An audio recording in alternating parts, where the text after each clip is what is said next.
itu pun sudah tinggal atas kertas, tak banyak daya tinggal, itu pun dia mungkin. Dan bila mereka ungkit perkara ini di Dewan Rakyat, wakil-wakil parti PAS, Pakatan Rakyat dan seumpamanya, sehingga maaf, parti PAS tahu ini rakan kursi saya masa pilihan raya ini belum kahwin, baru tunang dah cerai dah. Sebab apabila perkara-perkara disebut di Dewan Rakyat oleh wakil-wakil parti sesudah mereka memerintah sang, inilah punca bila kita hilang kuasa. Bahasa yang mereka guna cukup biadab dan kerasukan. Samalah kita tengok dalam bloggers, dalam Facebook, orang Islam the son of the Satan, the fucking religion, macam-macam mereka tulis. Sebelum ni kita tengok ada pihak ahli parlimen mula mempersoalkan peruntukan masjid yang memang itu termaktub dalam perlembagaan, tidak kurang kerajaan bantu agama-agama lain. Kita tak pernah sentuh, kita tak pernah usir. Mereka mula mempersoalkan kalau ada masjid menggunakan pembesar suara tidak menyenangkan orang-orang bukan Islam. Siapakah ini? Siapakah ini? So bila perkara ini berbangkit dan PAS pula menjadi tali baru dan sekongkong dengan mereka, kita serang mereka ini. Bukan berarti kita anti PAS, tapi mereka sudah melakukan kerja yang tidak betul demi agama bangsa dan negara.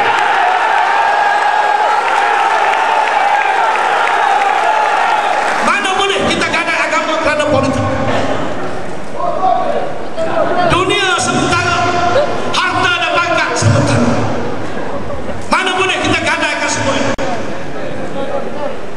Kita tengok dulu, nak salat orang kafir tak boleh. Sekarang dalam kelambu pun masuk. Dan bila kita tegur, dia kata kita ni anti pembangkang. Kita bukan anti, kita tidak anti sama-sama, tetapi buat kerja tak betul, kita kena tegur. Menteri besar saya kata dah biar lah. Macam-macam, termasuk isu kalimah Allah. Dulu nak salah orang Cina tak boleh, sekarang ni kalimah Allah pun dijual. Kerana apa? Okey dia Anwar Ibrahim, sahabat saya. Inilah puncanya dan inilah akarnya. Saya sebut sebab saya pernah berada dalam majlis tertinggi dulu, di bawah kabinet itu sekejap dulu. Hampir jadi negara, institusi kerajaan hampir pusat, termasuk sistem kehakiman. Dan sementara pula selepas itu berhenti, keluarlah hamba Allah yang ganti pula tak sekawan tekak tu. Jadi inilah jadi ini. Tolong tu mati silap tu sebab dia berhenti. Dia patut nanti saya orang ganti dia. Saya kurang. Jadi macam-macam masalah. Zaman tu tak ada masalah, betul tak?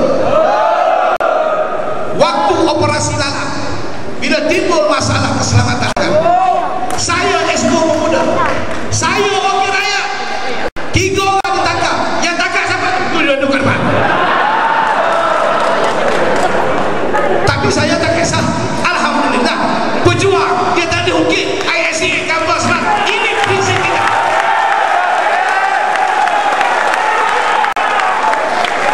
Dua kali dia tahan saya. Dulu tahun 74 dia. Tetapi apapun, saya nak kongsi sikit yang minta banyak kata. Tahun 78 saya orang yang pertama bertemu dengan Imam Ayatullah Khomeini bersama dengan isteri saya, anak kawan, di Jatuh Minggu di Paris 3 hari sebelum kebangkitan Revolusi Iran. Saya bertemu hasil daripada yang diatur oleh Allahyarham Dr. Ibrahim Yazdi, bekas Menteri Luar yang sudah mati tali gantung. Saya sembahyang 3 waktu dengan Ayatullah Khomeini. Saya buat wawancara. Saya tanya Ayatullah Khomeini pada waktu. Dia kata masalahnya sekarang kita tidak ada pemimpin Islam dunia yang boleh bercakap untuk orang Islam. Itu yang dia kata kat saya. Harap-harap satu hari nanti lahirlah seorang pemimpin daripada negara kami. Dia kata kat saya balik itu orangnya ialah yang amat berbahagia untuk kita.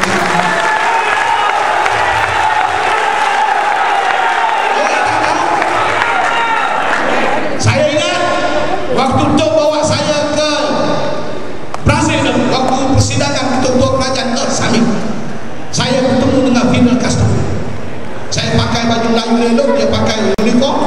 Macam mana saya nak cari jalan nak jumpa, saya lakonlah pakai baju Melayu macam pahlawan. Suaka khabar pinggul saya dengan saya dan nanti. Tapi saya dapat jumpa dengan Fidel Castro. Fidel Castro beritahu kat saya, you paling bertuah orang Malaysia, sebab saya tidak pernah tengok seorang pemimpin seberani untuk tutup hati. Ini kata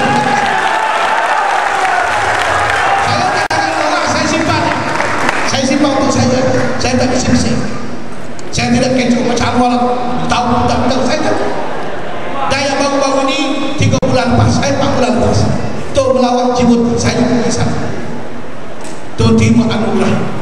Waktu di Djibouti baru ni, sebuah negara Islam dalam Somalia, 100% umat Islam berbunuh hari-hari seperti di Pakistan, seperti di Afghanistan.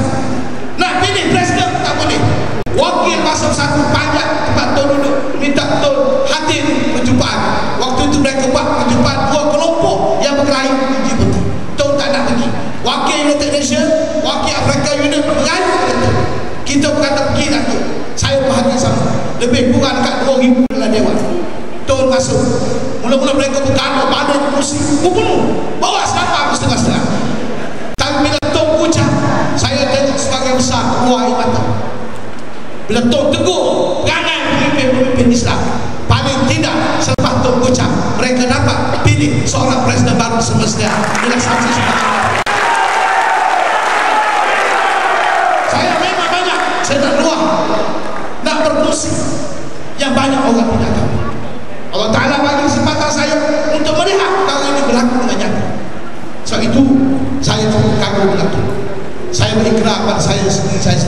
Itu tak ada apa-apa lah, kita godek, kita puji, kita tak apa lah. Ada orang kata kat saya, ikut tu apa, the better tu apa dapat. Dia bukan dalam negeri lagi. Inilah manusia. Kita bukan macam tu. Bukan soal kita dapat apa, pemimpin hebat atau tak hebat. Dan saya sudah berikrar akan terus bergelantung sampai akhir hayat, insyaAllah.